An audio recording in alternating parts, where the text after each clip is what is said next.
Ano ba? Bilis nyo naman magpatakbo parang lumilipad na tayo. Talagang lumilipad na tayo dahil Patay na tayo! Hindi ba nabangga tayo kanina?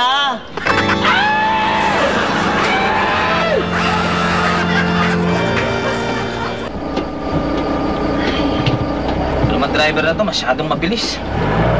Paano ba nasabing mabilis? Ang bagal-bagal nga ng pagtatakbo ng drive niya.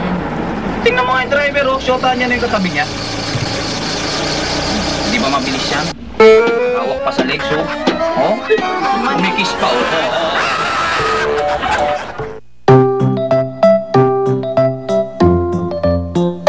Magandang gabi po sa inyong lahat. Ang ating guest ngayong gabi ay isang kakaibang tao sapagkat sa kanya ay bukod sa siya'y nakakaawa, siya'y nakakatuwa. Huwag na po natin patagalin, tawagin na natin si Dondon Domingo. Dondon Domingo, dediretsahin na kita. Meron kang skin disease, right? Meron po. Oo, ano ba itong sakit na ito? Ano ba ang tumutubo sa katawan mo? Ano po, tinutubuan po ako ng stop toy. Stuff toy? Opo.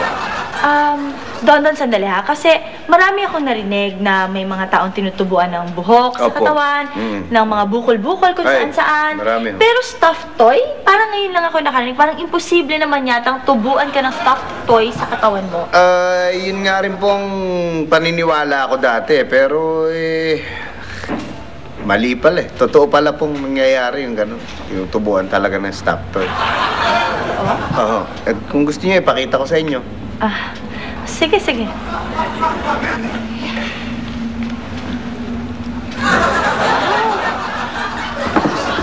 Totoo ba yan? Totoo. Pwede niyo hawakan kasi hindi naman nakakahawa yun. Okay lang ba? Oo. Hindi masakit? Hindi ho, hindi ho. Ang cute naman! Upo tayo! Nakakatuwa naman yung stuff toy na yun. Alam mo, natutuwa ako kasi meron akong ganito nung bata ako. Ito nga, ito yung clown. Alam mo, itong clown na to, tumutunog yung ilong nito yung pagka pinipindot na gano'n. Di ba, Dondo? Nakakatuwa ka naman. Ang dami tayong stuff toys! Pwede yung interview po natin. Ay! Pwede. Oo. Pasensya ka na ha. Kasi cute na cute talaga ako sa mga stuffed toys na to. Oo nga, So, oo nga. tutuloy ko na. Sige, itutuloy ko na yung question ko. Na-carried away lang ako. Pasensya ka na. Dondon, kailan ba nag-umpisa yung sakit mo? Mga 6 months ago pa ho. Kasi, isang araw, naramdaman ko, parang may matigas sa may pusod ko. Oo. Tapos, akala ko nga nung una, parang tomorrow. Kaya, sis, makalipas ho ng ilang araw, tumubo na ang tuluyan. Ilong pala ng teddy bear. Bale, ilong ho ng teddy bear. Ito. Ay! Oo nga! Ang cute! Ay, no, sorry. Ano yung isa pa? Ito ho? Ano yan? Bali, yan ho yung katawan ng teddy bear. Ay, ito. Ayan po.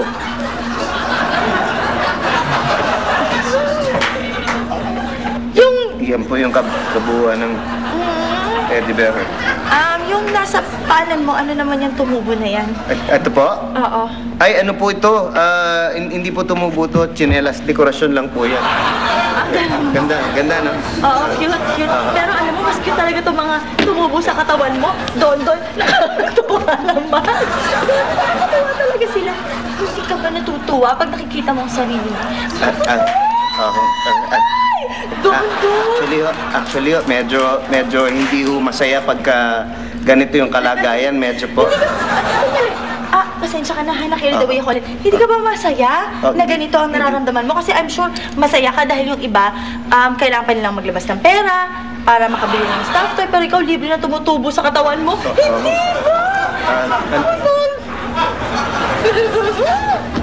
Ang cute, meron ka pa alam nyo, talaga pong hindi po masayang maging ganito yung kalagayan kasi po, lagi ho kong pinagkakaguluhan ng mga tao eh. Tsaka kung ano-ano pong ginagawa nila sa akin, ganyan, hinihila. Para nga po akong pabitin eh. At tsaka, yun nga po yung dahilan kung bakit wala na akong trabaho ngayon eh. Ganun ba? Ano ibig sabihin? Kasi po, dati nagtatrabaho ako sa perya, nagpapaandar po ako ng mga rides, yung mga Ferris wheel, ganyan. Tapos, nung nakita nila na ganito na yung condition ko, gusto nila, isama ako doon sa mga show nila. Yung kasama nung Batang Shokoy, Babaeng Gagamba. Tapos gusto nila, rin ako, dumisplay din ako. Ang tatawag nga raw po nila sa akin, si Stop Totoy.